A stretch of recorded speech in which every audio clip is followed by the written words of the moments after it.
नहमदुहु व नुसल्ली अला रसूलिहिल करीम अम्मा बाद फ़अऊज़ु बिल्लाहि मिनश शैतानिर रजीम बिस्मिल्लाहिर रहमानिर रहीम रब्बिश्रह ली सदरी व यस्सिर ली अमरी वहलुल उक़दतम मिन लिसानी यफ़क़हु क़ौली रब्बि ज़िदनी इल्मा अल्लाहुम्मा फ़क़्क़िहना फ़िद्दीन अल्लाहुम्मा अन्फ़अनी बिमा अल्लमतनी व अल्लिमनी मा यनफ़अनी व ज़िदनी इल्मा। आमीन। तमाम बहनों को अस्सलामु अलैकुम रहमतुल्लाहि व बरकातुहू। कैसे हैं आप सब लोग? उम्मीद है सब खैरियत से होंगे इंशाअल्लाह। आज का जो दुआ का सेशन है वो सूरह हूद की आयत नंबर 47 से ली गई है। दुआ पर देख लेते हैं। अऊज़ु बिल्लाहि मिनश शैतानिर रजीम रब्बी इन्नी अऊज़ु बिका अन अस्अलका मा लैसा ली बिही इल्म व इल्ला तग़फ़िरली व तरहमनी अकुम मिनल ख़ासिरीन। ऐ मेरे रब, मैं तेरी पनाह मांगती हूँ उससे कि वो चीज़ तुझसे मांगूँ जिसका मुझे इल्म नहीं है, और अगर तूने मुझे माफ़ ना किया और मुझ पर रहम ना फरमाया, मैं खसारा पाने वालों में से हो जाऊँगी।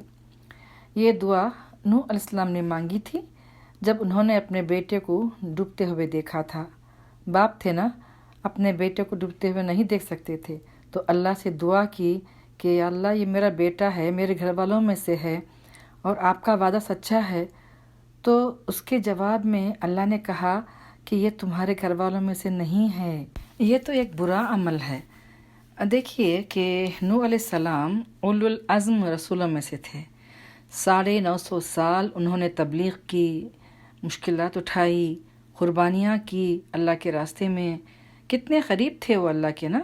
एक दुआ अपने बेटे के लिए कर रहे हैं, मगर अल्लाह ने कबूल नहीं की कि तुम ऐसी बात मुझसे ना मांगो, उस चीज़ की दरख्वास्त ना करो जिसका तुम्हें हकीकत का कोई इल्म नहीं। तो इससे हमारे लिए बहुत बड़ा सीखने का सबक मिलता है। वो क्या है कि अक्सर ये मिसकंसेप्शन लोगों के अंदर पाया जाता है कि चूँकि हम मुसलमान हैं, मुसलमान घरानों में पैदा हुए हैं, आप सल्लल्लाहु अलैहि वसल्लम की उम्मत में से हैं, तो हम जो चीज़ चाहे करें हमारी सिफारिश कर दी जाएगी और क़यामत के दिन हमको बचा लिया जाएगा, हम बच जाएंगे चाहे जैसा भी कोई अमल क्यों ना हो। लेकिन क़यामत के दिन आप सल्लल्लाहु अलैहि वसल्लम के पास कुछ लोग आ रहे होंगे उनकी तरफ, लेकिन उनको रोक दिया जाएगा। जब आप सल्लल्लाहु अलैहि वसल्लम पूछेंगे तो कहा जाएगा कि ये आपकी उम्मत में से नहीं हैं, उन्होंने आपके बाद बहुत नई नई चीज़ें दीन में ईजाद की थी। तो दीन का जो इल्म है, कुरान का इल्म जो है, सुन्नत का इल्म, और ये जानना कि तौहीद क्या है और शिर्क में क्या क्या चीज़ें शामिल हैं, ये सब इल्म होना बहुत ज़रूरी है। तो और दुआ भी देखें हमें वो मांगनी चाहिए जो दुरुस्त है। अगर कोई दुआ ऐसी हम मांगते हैं कि जो सही नहीं है, तो वो दुआ कबूल नहीं की जाएगी। तो इससे हमारे लिए दीन के इल्म की इम्पोर्टेंस का पता चलता है, कुरान और सुन्नत के इल्म का पता चलता है कि वो कितने ज़रूरी है। तौहीद और शिर्क में क्या क्या शामिल है ये जानना कितना ज़रूरी है। कितने लोग हैं जो ख़बरों पे जाके दुआएं मांगते हैं, उनसे मांगते हैं जो ख़बरों में हैं, तो कैसे ऐसी दुआ कबूल हो सकती है जो कि अमल ही शिरकिया है। हम इस चीज़ से बहुत ज़्यादा परहेज़ करना चाहिए और इस इल्म को जानने की कोशिश करना चाहिए कि ये कितना इम्पोर्टेंट है, उस पर हम गौर करना चाहिए। जब एक पैगंबर की दुआ कबूल नहीं हो रही है उनके अपने बेटे के हक़ में, क्योंकि वह काफिर था, उनके रास्ते पर नहीं था, उनसे क्या कहा गया कि उनके घर वालों में से नहीं है। तो बेशक हम कितने ही नेक हो जाएं, अगर हमारे बच्चे सही रास्ते पे नहीं हैं, गलत सोहबत असर उन पर हो गया है, तो हमारी नेकियां उनको काम नहीं देंगी, उनको फ़ायदा नहीं होगा।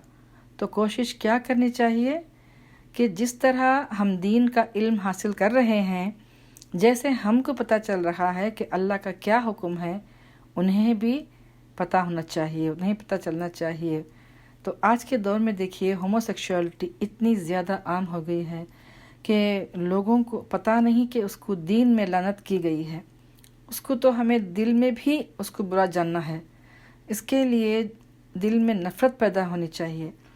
تو بچوں کے اندر ہمیں یہ چیز ڈالنی ہے کہ اس کو کراہت کی نظر سے دیکھیں، اس کو برا جانیں، چاہے کوئی بھی وجہ کیوں نہ ہو، وجہ جو بھی ہو، وہ اس کی طرف جا رہا ہے تو ہمیں اس کی کراہت کرنا چاہیے۔ لیکن ہمارا فرض کیا بنتا ہے کہ ہم ان کو بچوں کو ایٹ لیسٹ صحیح علم تو دیں، ان کے لیول پہ آ کر ان کو اتنا تو بتا دیں۔